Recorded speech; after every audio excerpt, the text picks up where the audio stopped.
Hello, my brothers and sisters. I'm making this video in a very stressful time. And no, I'm not talking about me personally. What I'm talking about is what we see happening in the world. Earthquakes are literally going right off the scales. Social revolutions worldwide. We are watching with our own eyes Isaiah 17, Isaiah 19. Taking place right now. The Arab Spring, which leads right into Psalm 83, right before the world's eyes. We now see Iran, who has a mutual defense agreement with Russia, never before seen in the history of the world. We have it right now. We see Russia using excuses to invade another country. And that is far from over. This is the beginnings of Ezekiel 38:39, because the European Union is now threatening Russia. Okay, now, we're cutting off your natural gas. We're going to stop buying your natural gas. Russia's going to have to do something. That's like 50% of their economy is natural gas. They're going to have to come down and try to take over Israel, because two of the largest natural gas deposits ever found on the face of this earth have been found right off the shores of Israel. And they are developing it and selling it to Europe. We have storms all over the freaking place. We have an outbreak of Ebola now. That's a very fast contagion, so it won't probably go worldwide. It'll burn out relatively quick because of how fast it actually works on the human body. But the Bible talks about that being one of the things that happens in those end days. And that's going to get worse, just like famines and everything else is going to get worse. And now what the real subject I want to talk about is what's going on in Utah. I am seeing some very pissed off people. They are willing to take up arms against this government. And this could very well be the American Spring. Even though it's a contradiction in terms. Because if this does break out into war within our borders, state against state and state against federal government, that will destroy this country. Russia has already talked Asia into using the euro dollar as a replacement for the US dollar as backing. Now, if they succeed in doing that instantaneously, overnight, this country is a third-rate nation. Not to mention that what will be happening if we have a major catastrophe like a major earthquake along California, underneath Yellowstone, or the New Madras fault line up in the East Coast, like on Oklahoma and Missouri and around there. We as Christians are not to take up weapons against the government. And if it was 100 years ago, maybe. But not now. Not in these end times. We, by seeing those signs that I've just talked about, know that we are in these last days. We know it.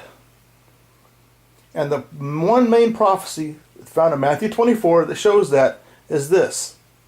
The generation that sees the rebirth of Israel will be the same generation to see the second advent of Christ.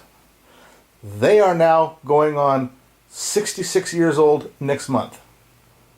The rapture happens at least 7 years prior to the second advent. A generation that the Bible's talking about is 70 years old and 80 if you're strong in the body. Yes, people do live longer than that now because our ease of living in the Western civilized world. But that prophecy does not say the last person will see Jesus Christ come. Second advent. It says that generation won't pass. So, we're right there right now. And the fact that we're seeing the sparks of the American Spring start in Utah, where the people are just so fed up with the government poking its nose at everybody's business, that the people are willing to take up arms. And that is coming. Us Christians realizing this, knowing that this country, by its actions, throwing God out the door everywhere, murdering 55 plus million children in the womb, dividing the land of Israel, which God said he would destroy anyone who does that. Our fate is set. Obama and this government is what this country deserves. If you're going to take up arms against this government put in place by God, you are standing directly opposed to God. You are rebelling against him, and you will pay for it. As a Christian, my weapon, my armor, is Ephesians 6, is what the camera is focused on now. And it's the armor of God. And listen to this, Ephesians 6, verse 15. And your feet shod with the preparation of the gospel of peace. Now, does that sound like a Christian needs to be going up and taking up arms against the government that God has put in place? No, because that's going to cause chaos. The same kind of chaos worldwide that's going to bring in the Antichrist. Above all, this is verse 16, taking the shield of faith, wherewith ye shall be able to quench all the fiery darts of the wicked, and to take the helmet of salvation, and here's the important part, and the sword of the Spirit, which is the Word of God. That's the only offensive weapon the Christians are allowed to use. And it's a spiritual weapon. It's the Bible. It's the Scriptures.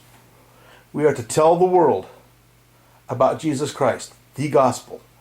1 Corinthians chapter 15, verses 1 through 4. That is our mandate. That is our commission. It is not to overthrow governments that are so corrupt that they are of Satan. Satan took Christ to a high mountain and showed him all the glory of all the kingdoms of the world and said, you bow your knee to me, I'll give you this.